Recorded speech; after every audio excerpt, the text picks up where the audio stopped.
Welcome everyone to the L7C podcast Buckeye edition. Today we have the L7C's weekly Buckeye episode with the L7C founders Cedric and Byron Mitchell. How are you guys doing today?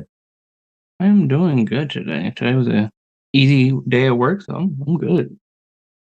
Yeah, it's been a great day. We're getting to fall. Definitely some fall weather out here in Ohio, so doing great. For those who've been listening to the L7C weekly Buckeye stuff, you know how we do. We review the game, talk about what we like, what we didn't like, look around college football. And I know it's only week 2, but I got the crew, Cedric and Byron, got a lot to say about some things that went down already this weekend. Let's pass it to the captain. Take it away on what the Buckeyes were doing the second game. The Buckeyes overall were looking great the second game. We started off fast and didn't let up the gas until like fourth quarter. CJ Stroud had another great game, 16 for 24 for 351 yards and 4 touchdowns. Kyle McCord got in, a little action, 3 for 4 for 19 yards. Marvin Henderson looked great this game. He had 10 carries for 87 yards and 2 touchdowns. His longest run was like 41 yards, and I really thought he was about to take it to the house, but got tackled, but that's okay. Ryan Williams had a good game too, 8 for 46. And I would say like the star of the show outside of CJ Stroud, Marvin Harrison Jr. 7 catches, under 84 yards, 3 touchdowns. He looked fantastic with Jackson Smith and Jigba still out this game. The receivers really stepped up. Emeka Buka had 4 for 118 yards and a touchdown. So overall, our offense looked great. Our defense looked good as well, but there's a few plays I'm like, I don't know what's going on defense. Like one drive that the Arkansas State had on offense, like we got like 3 different defensive pass interference calls against Denzel Burke, and he kind of got beat. Yeah, he kind of got beat a couple of times, and I don't think I saw him on the field after that drive. So Jim Knowles wasn't about it. But otherwise than that, our defense looked great outside of that. One drive, we held them to 12 points, all field goals. So overall, pretty good game. Except for that few defensive plays. I'm like, I don't know what's going on. Oh, man, Cedric, you hinted that you didn't like how the name that Byron said. What were you liking? What were you not liking during the game?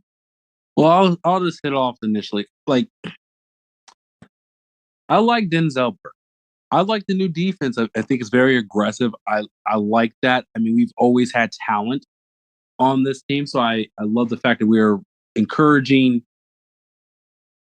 our players to play like they are. Like they're 5-star athletes. Let's not joke around here.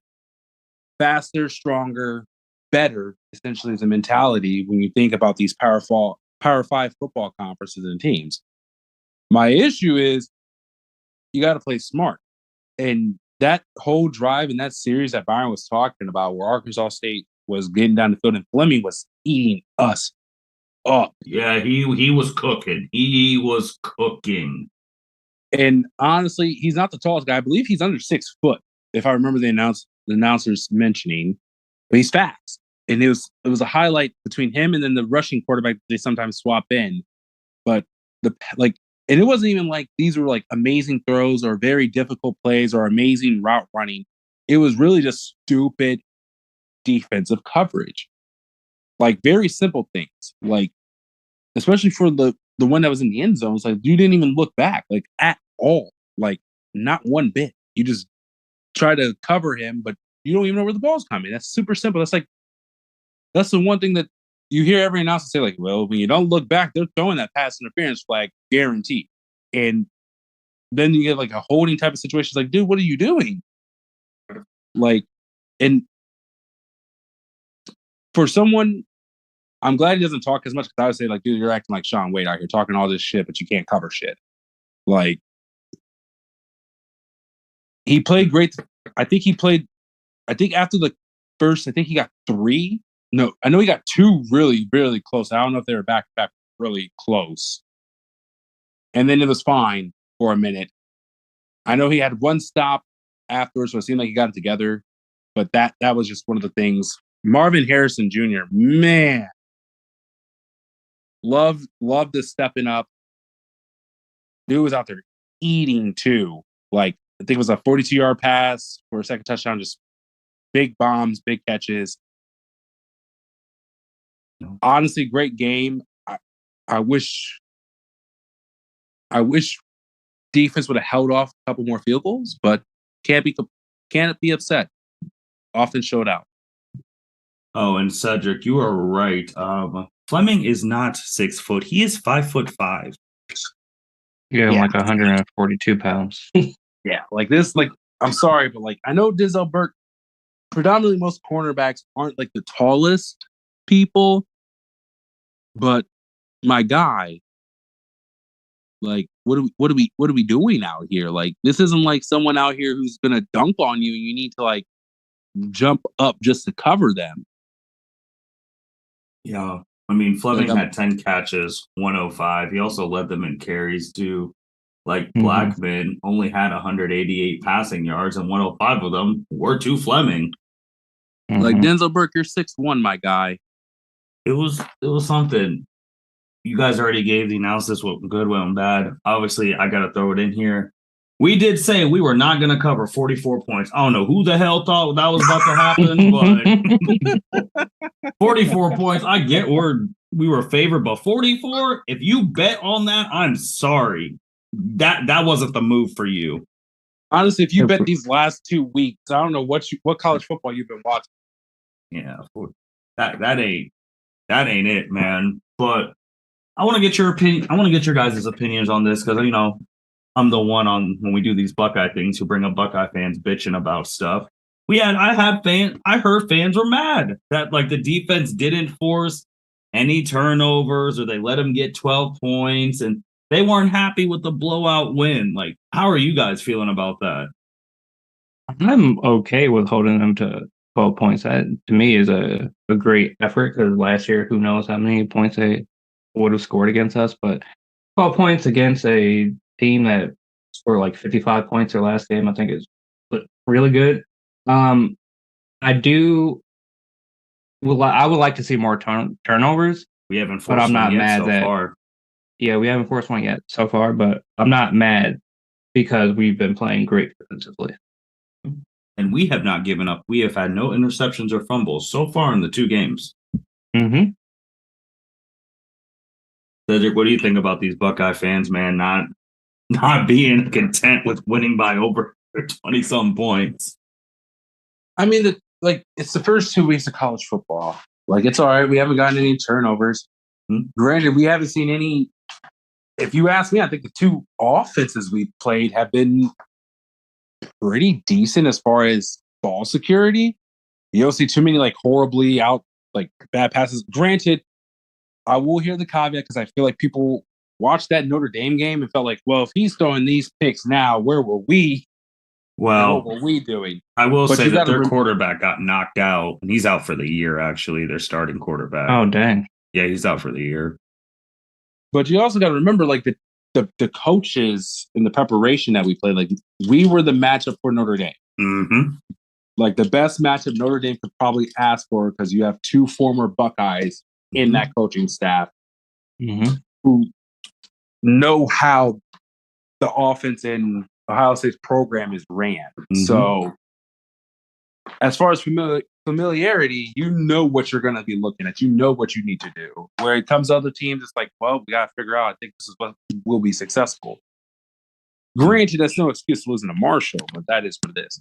But yeah, we'll get to them. We'll get to all that. That's beside the point. I mean, I'm satisfied with the win. I'm not so pressed on this defense. I think there's so many new layers that we have honestly still yet to see from this defense. I mean, if you're being honest, I think we played more aggressive defensively this past weekend than we did against Notre Dame. Yeah. Now, I don't know if that's because of the matchup. No offense to Arkansas State, but I don't know if that's the motivation for it. And I mean, you never know. Like, maybe it's a test of saying, like, okay, so how aggressive can we be with still being in control and not giving up too many big plays? No, I agree. I think the only thing that I just want tidied up from this game. Just a little bit too much penalties against Arkansas Yes. State. That's it for me. I was fine with, like Byron said, if this was the defense of last year, they could have had like 30 points.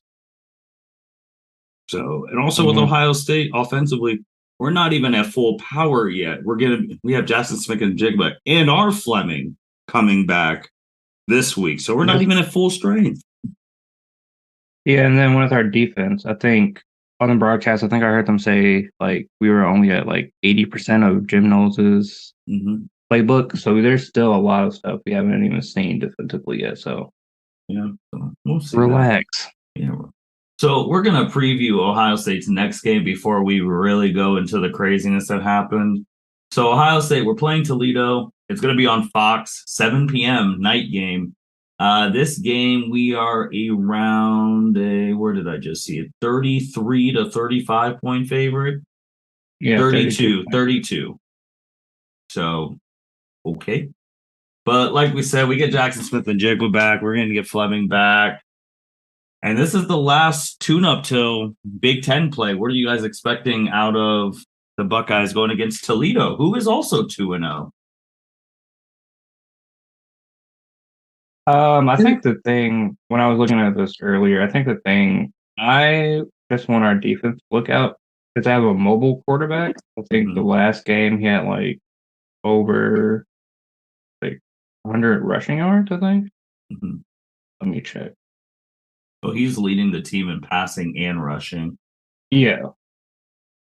So yeah, the 177 passing yards and a touchdown, and then last game, and then 74 rushing yards and 2 touchdowns last game. So I just want our defense to be aware that he is mobile and he will run if he has to. Cedric, what are you thinking about in this OSU versus Toledo game? I mean, I honestly, I just want us to play slow. I think this will be a good idea and test for our defense to see. Because, I mean, we play at max school frequently. And last year was Akron. And that was fucking ended up being a dogfight, which was so unnecessary. Yep, I was just pulling that up. It was Tulsa. Tulsa was the third game. Because Akron, we won 59-7. It was Tulsa where it was a game going into the fourth quarter, which was the third game of the year. So I'm always weary about night games with us. Just because, I mean, you never know. People, with those lights come on, people start acting different. But I think we have a good shot. I think the one things I definitely want to see is honestly just the consistency of the defense. I mean, like Byron said, this is a dual threat quarterback. Just lock it down. Don't get sucked into play actions. Don't get sucked in to backfields like sweeps, jet sweeps, and options, and watch out for quarterback draws all night long because they'll have to do stuff. Because, I mean, the guy may be fast, but let's be real. No offense, Toledo, but I guarantee you there are some defensive linebackers that could probably catch this guy or maybe run a little bit faster than him. So they're going to have to do some type of misdirection plays if they want to get the run game started. Denzel Burke, please do not commit any penalties this game. Yeah, I'm looking for the offense to really take hold of this game. I think they're going to jump out pretty early. I don't know about covering 32, but I think, I can see a 20-ish point win. But I do like the challenge of going against a mobile quarterback early for the defense so they can get that experience going against him. So when they play other mobile quarterbacks, they know what it's like. But yeah, I don't know about 32 unless Jackson wants like 4 touchdowns in the first half and then Marvin wants 3 in the second half. And like, it's just going crazy. But I would be okay with that. Yeah, but Buckeyes are winning this game. That's I like it. It'll be a good tune-up back for Jackson to get back. I mean, field speed is real. Being out is real. So getting a chance to get back out there and just run those routes, even if you're not necessarily the number one target, This is a game where he doesn't have to worry about like, oh, I need like an all-star performance from me or a Heisman level performance from me. We have the weapons, we have the people. Let's just make sure we stay consistent.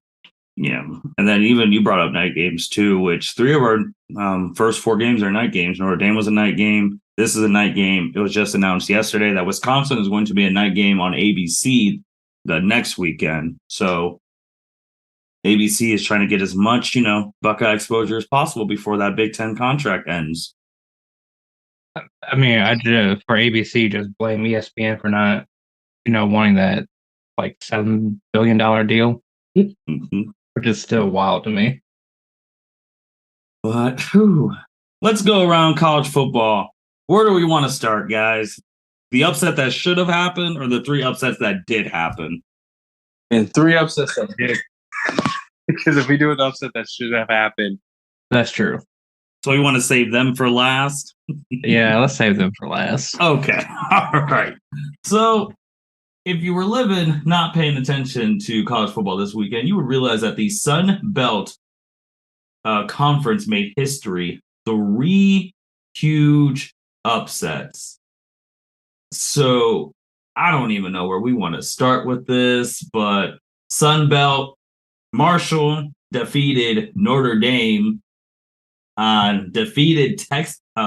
We had an Appalachian State, if you know them, defeated Texas A&M.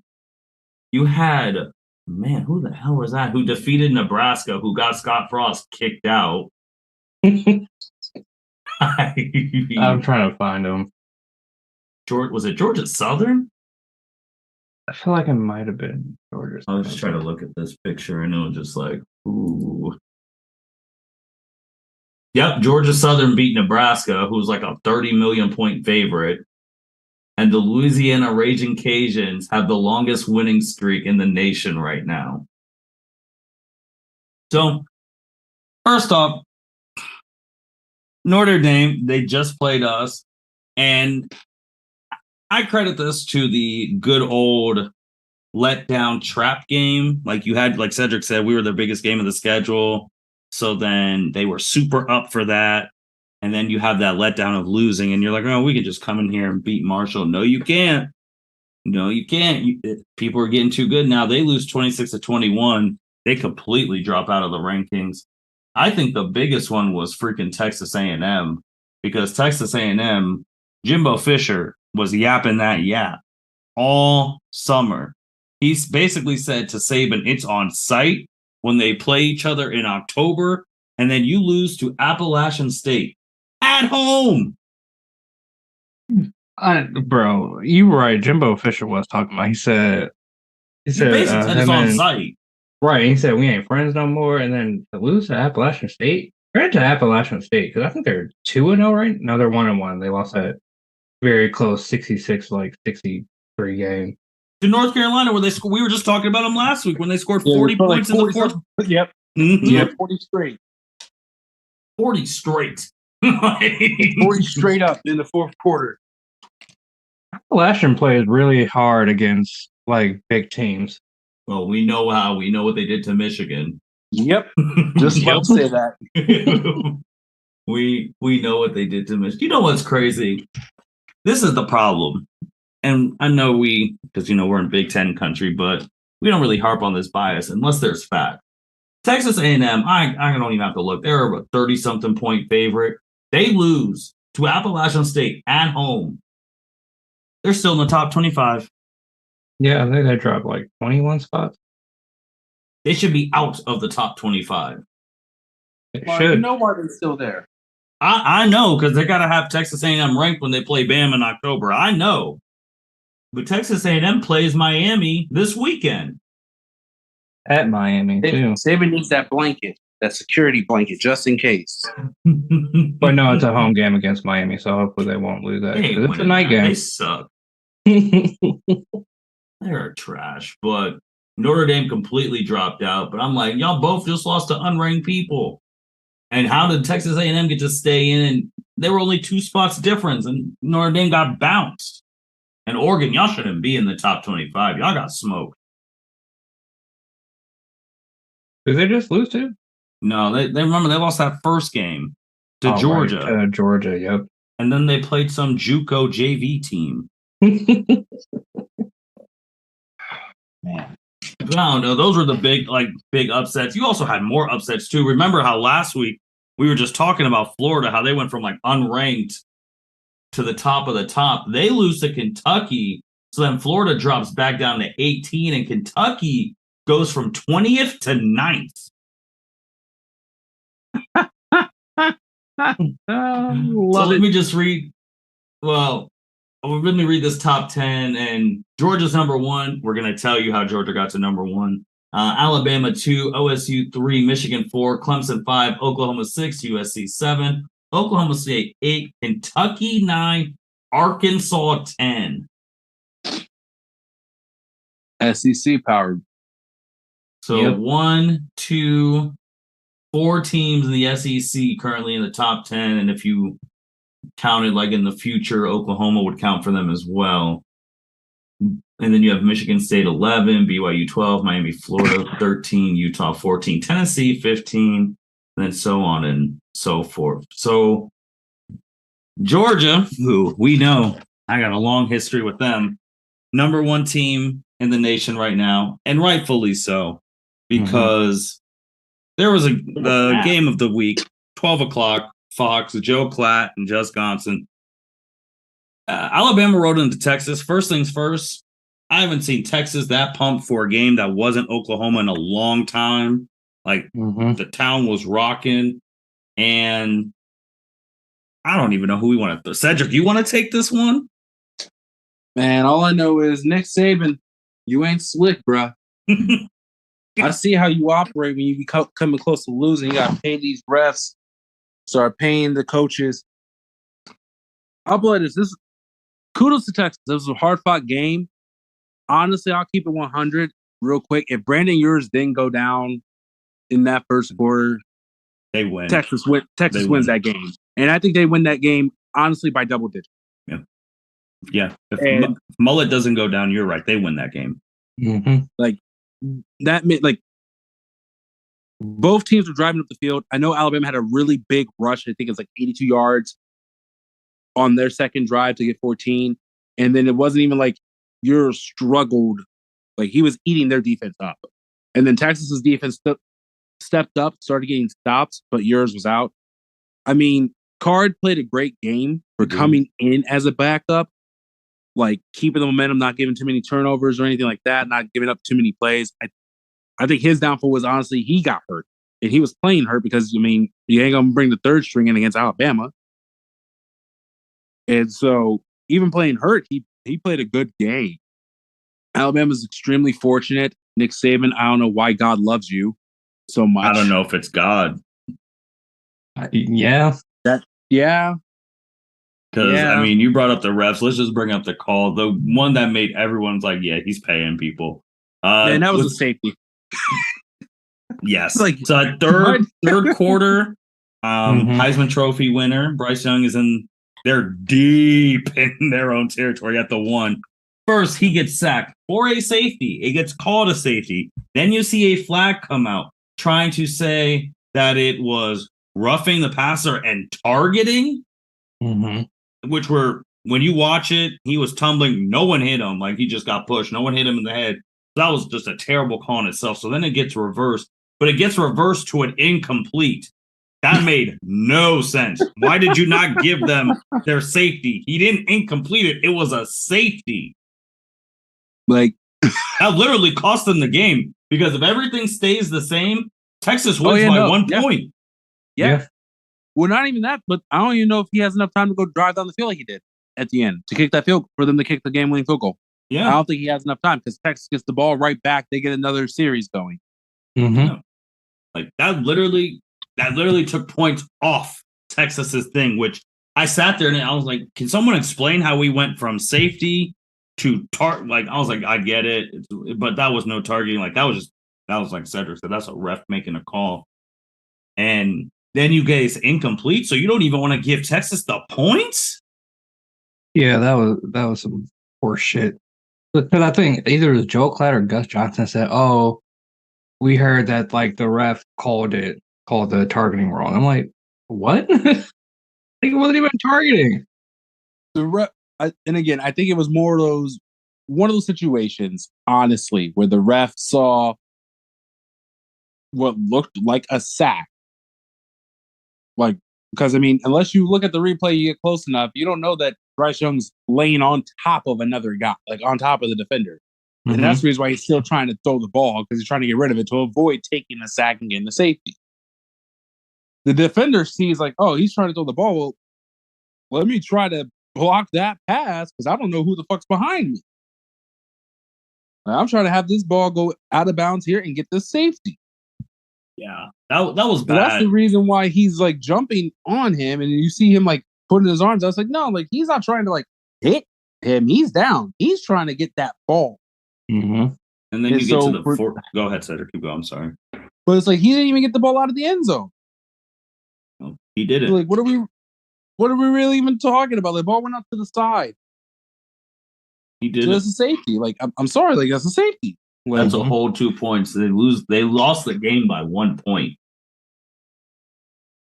And that was 2 points that was taken off the board. And then with fourth quarter, like when Bryce Young and them were driving to get the game-winning field goal, and they missed the wide open sack on Bryce Young. They literally had him, and they escaped too.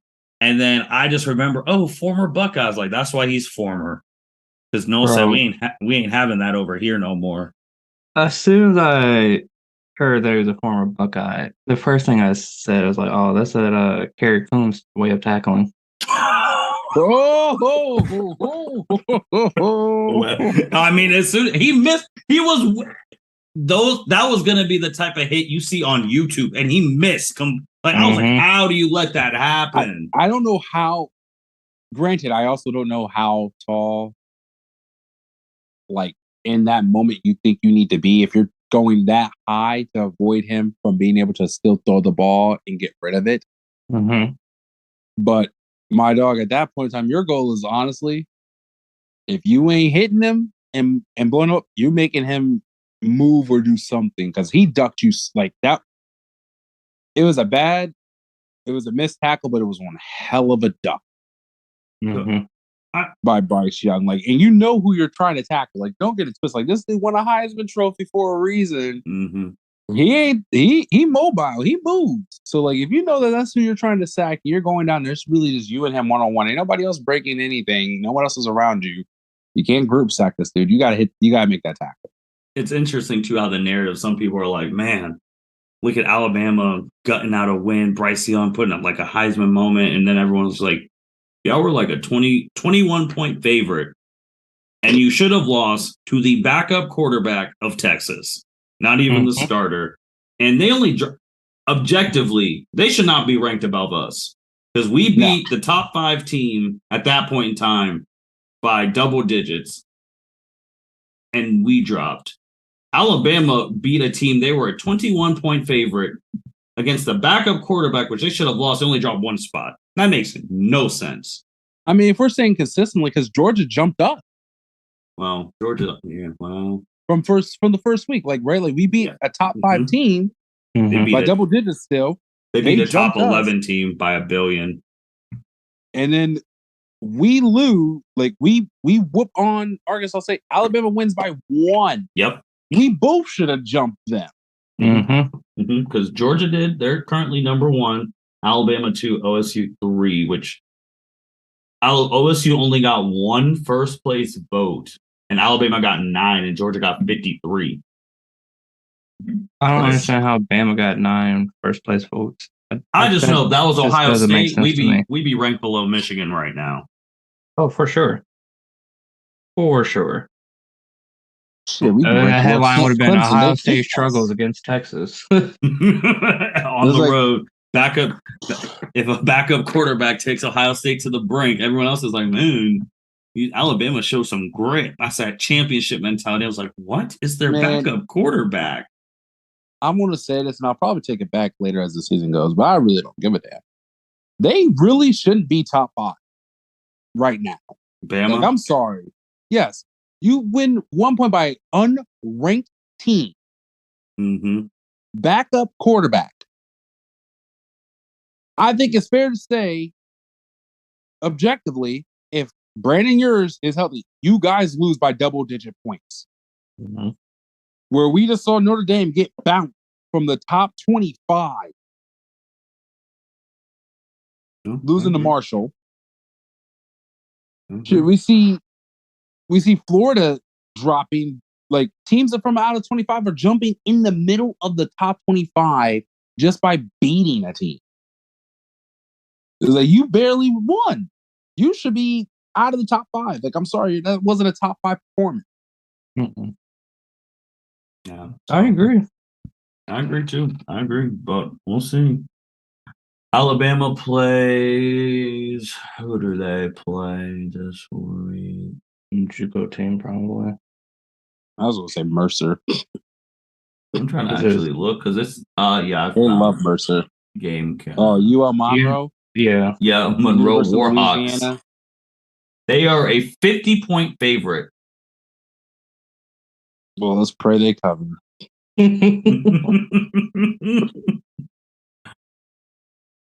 But now watch, they're gonna blow that team out, drop like 60 something. Everyone's gonna be like, "Oh my gosh, the Crimson Tide is back." Yeah, that's what's gonna happen. Elephant ass niggas. I know y'all ain't slick. I see what's happening. That's the same shit that happened to Auburn. We're gonna see. When Auburn should have beat them on like that same week. Unfortunately, we lost to Michigan, but that same night they should have lost to Auburn. Same situation. Backup quarterback who's playing hurt, and they almost fucking lost. I swear you can't. Nick Saban needs to write these types of stories because if this ever became a film, I need to talk to the man. He's a genius. The way he writes it, no one realizes the commonalities of this shit. Hey, Texas went from unranked and then they lost by 1 point to Alabama. So Saban had to be like, put them in the top 25. And he did. Texas is 21 right now. Of course. On an L. No offense to Texas. I really wish I would have won. But we bounced in Notre Dame all the way out. And we let a team come in after losing. What is this logic? Texas is ahead of Penn State, and Penn State's 2-0. I don't understand how this works. Like this, everything we knew about college football is wrong now. Yep. It's crazy, but hey, like when Buckeye fans were getting mad, I was like, hey, it could have been worse. We could have lost like all these other top teams because number 9 Baylor lost. Yep, to BYU. To BYU, and Baylor dropped to 17, and BYU went up to 12. So I think Buckeye fans always got to realize it can be worse. We could be taking these L's and being on upset streak because when we get upset, woo, social media ain't pretty. No, it is not. It's not pretty. Everyone else gets off easy. Boy, they come for them Buckeyes because some of them Buckeye fans be running that mouth, and when we do take those L's, there's some fans who think we'll never lose a game in the rest of our lives. So, I mean, we literally lost 2 games last year. All right, I'm just telling you, some fans think we'll never lose. We're not supposed to. You gotta play every game. And then when they think they happen, they think the man in Christ is coming down. They think it's the rapture. I'm like, come on now. They want to win too, but that's really it, guys. Anything else? We got Toledo coming up. That should be a good dub on a Saturday night. Wisconsin the night after that, and yeah, we're gonna be in Big Ten. Then we got that stretch in October we'll be talking about with Michigan State, Iowa, and Penn State. That's gonna be rough. Man, because that Penn. Someone said the Penn State game's gonna be at noon. There's no way. They said Fox wants it. They said they want it at noon. There is no way Penn State will allow a noon game. They love to white out against Ohio State. You have no choice. We'll see. I think it's going to be a night game. ABC white out like it usually is. They get good ratings. From that. Well, the game's always live. But with that being said, again, Buckeyes, we're 2-0 right now. 45-12, got Toledo. Thank you, everyone, for listening to the L7C podcast. Be on the lookout for more upsets in college football because they do happen. And I think Cedric had the question for the pod. Nick Saban, what are you paying these people? How are you making this happen? Whose soul did you give up? Because I know you trying to secure the bag, so you ain't trying to go to hell yourself. And then shout out to the Sunbelt Conference. And with that being said, this is the L7C podcast signing out. Thank you for listening to this episode of the L7C podcast. Be sure to like, rate, review, and subscribe to the channel. Follow us on all social media platforms, and we'll be talking to you guys soon. Take care.